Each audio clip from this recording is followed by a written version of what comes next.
আমার বয়স মাত্র 18।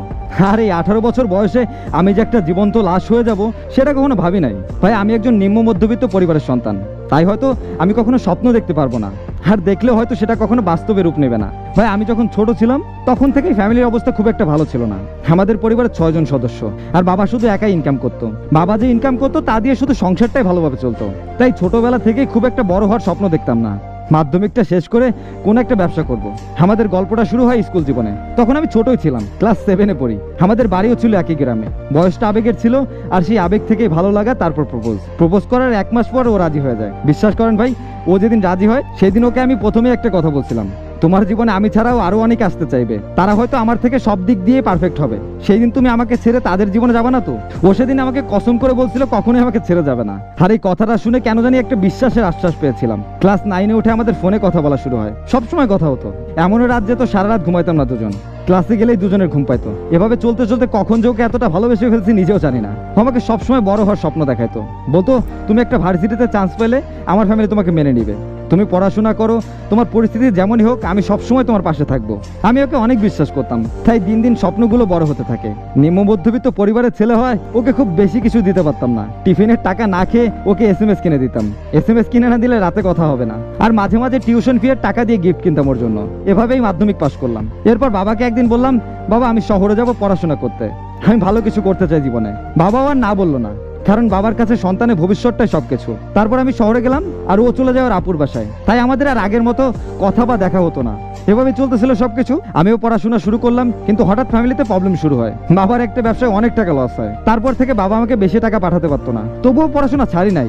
এভাবেই বেশ কিছুদিন যাওয়ার পর ও আমাকে ফোন দিয়ে হঠাৎ বলতেছিল, আমি তোমাকে বিয়ে করতে পারবো না, আমার ফ্যামিলি তোমাকে কোনোদিনও মেনে নেবে না। আমি তখন অবাক হয়ে জিজ্ঞেস করলাম, কেন মেনে নেবে না? আমি তো ভালো কিছু করার চেষ্টা করতেছি, ভালো জায়গায় গেলে নিশ্চয়ই মেনে নেবে। অনেক বুঝালাম, কিন্তু বুঝতেছিলই না। ওর নাকি ব্রেকআপই দরকার। আমি আর কিছুই বললাম না, শুধু দেখা করতে চাইলাম।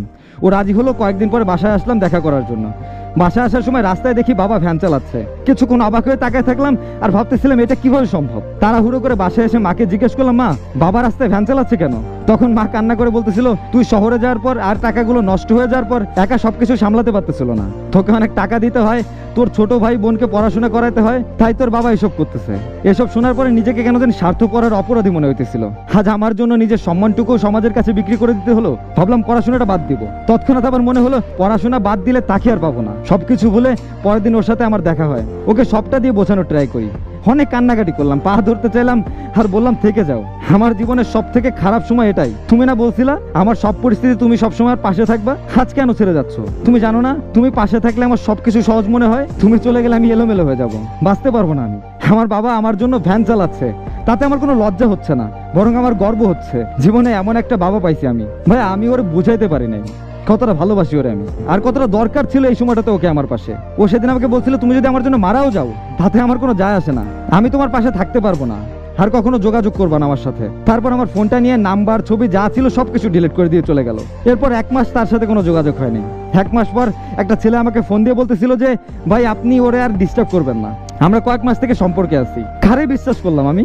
কার জন্য বাবাকে কষ্ট দিলাম আমি? তারপর আর নিজেকে গোছায় নিতে পারি নাই। হয়তো উৎসর্গ প্রেমিকগুলোর মতো আমিও নিজের জীবনটাকে উৎসর্গ করে দিতাম এতদিনে, হয়তো আজ এই গল্পটা লেখার মানুষটা থাকতো না। ভাইয়া এই জীবনে কোনো কিছুই পেলাম না, না পেলাম প্রিয় মানুষটাকে, না পারলাম বাবা মার জন্য ভালো একটা সন্তান হইতে। শুধু চিনলাম সমাজের প্রত্যেকটা মানুষকে। প্রত্যেকটা রাত নিজেকে সান্ত্বনা দিই, এই বলে যে একটা সময় সবকিছু ঠিক হয়ে যাবে ইনশাল্লাহ। মরে গেলে তো চলে গেলেনি, ওইখানে যাওয়ার রাস্তা আছে, কিন্তু ফিরে আসার কোনো রাস্তা নাই। আর প্রেম তো এমনিতেই পাপ, আর এই পাপের জন্য আবার সুইসাইড।